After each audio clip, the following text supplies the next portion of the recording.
2 months before Lorenzen's murder.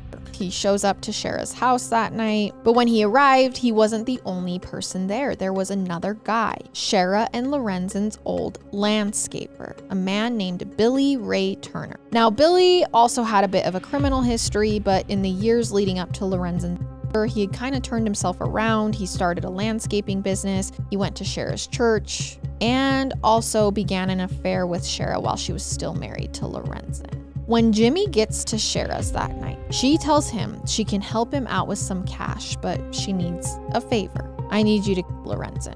So that July, Jimmy says he drove around Memphis with Shara and Billy looking for the perfect place to commit the murder.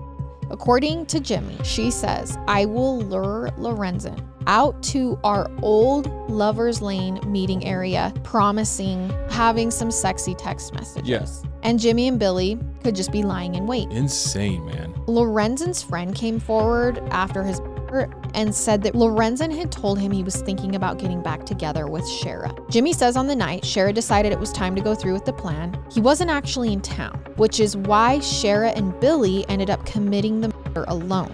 Billy was already waiting in the woods, and when they get there, Shara and Lorenzen get out of the car, and that's when Billy starts to approach. But apparently the NBA star starts running. Both of them took off after Lorenzen, where he was frantically getting his cell phone out to make that 911 call. Horrible. And then the shots are fired.